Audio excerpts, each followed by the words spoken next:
Bueno, yo le voy a hablar sobre el estilo de autoevaluación o estilo D. ¿En qué consiste este estilo? El objetivo principal de este estilo es que se traspasen más decisiones al estudiante, brindándole una mayor responsabilidad para obtener una serie nueva de objetivos. ¿Cuáles son los contenidos que se van a llevar a cabo en este estilo? El de desarrollar la conciencia de la propia ejecución, en base a una consistencia y responsabilidad propia, y también que la consistencia kinestética puede conseguir aprendiendo sobre sus propias ejecuciones para hacer una evaluación propia en base a los criterios que el docente vaya a brindarle. ¿Cuáles son los roles? Liberar al alumno total de dependencias de las fuentes externas de feedback para poder realizar una autoevaluación. Asimismo, se te va a utilizar una serie de criterios brindadas por el docente para que pueda el estudiante mejorar. El, el estudiante deberá ser honrado y objetivo con su propia ejecución, además de aceptar las discrepancias y las limitaciones propias que puedan encontrar. Y por último, seguir un proceso de individualización, tomando decisiones traspasadas por el alumno en las fases que vamos a analizar después. ¿Cuál es la anatomía del estilo? La anatomía de este estilo es que se puedan utilizar determinados criterios dados por el docente para ofrecer un feedback propio. Por eso se le conoce como autoevaluación a dicho estudio, a dicho estilo, perdón.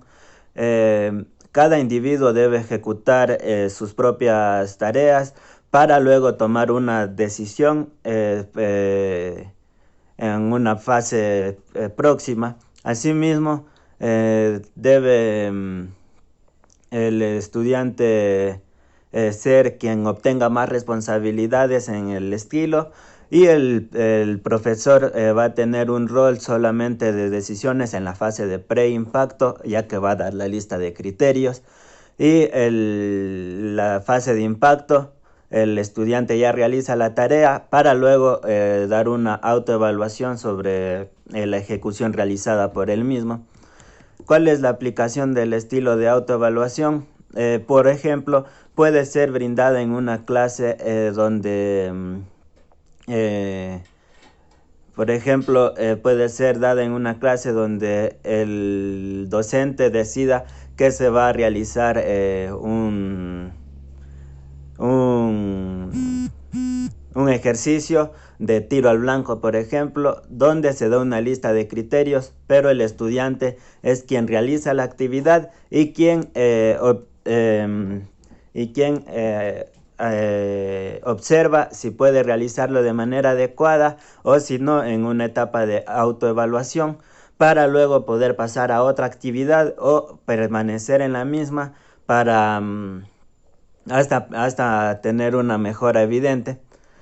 ¿Cuáles son las fases de este estilo? La fase de preimpacto, como ya mencioné anteriormente, en esta fase el docente va a ser quien tome las decisiones en base a una lista de criterios sobre el tema que se va a tratar, el cual debe ser indicado hacia los estudiantes para que puedan realizar las actividades. En la fase de impacto se debe seguir una secuencia donde al principio el docente sea quien explique el propósito de la clase, el propósito del estilo, cuál va a ser el rol que van a tener tanto los estudiantes, que va a ser más de autoevaluación, como el docente, quien va a ser prácticamente un observador en las siguientes etapas. Eh, También debe presentar las tareas y explicar cuál va a ser la organización que se va a llevar a cabo, además de establecer una serie de parámetros y para que después el alumno pueda iniciar las tareas. Ya en esta etapa los alumnos seleccionan ellos mismos el lugar donde desean realizar la tarea y empezarán a tomar decisiones para poder ejecutar la misma.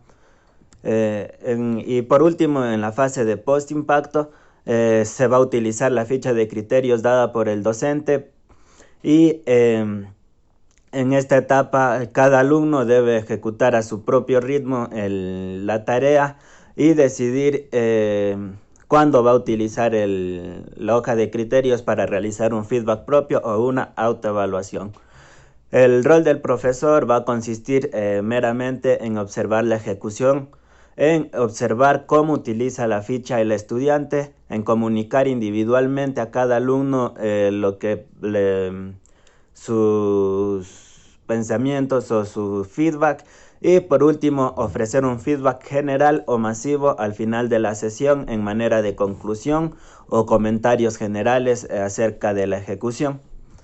Las características de este estilo implican que el profesor valora la independencia del alumno, el profesor valora la habilidad de los alumnos, el profesor confía en la honradez del alumno, el profesor debe tener la paciencia necesaria para realizar preguntas enfocadas al proceso, el alumno debe trabajar individualmente y entrar en el proceso de autoevaluación, y el alumno puede identificar sus propias limitaciones, éxitos y fracasos, además de realizar una autoevaluación o feedback para mejorar. Este fue el estilo de autoevaluación, estilo D. Muchas gracias.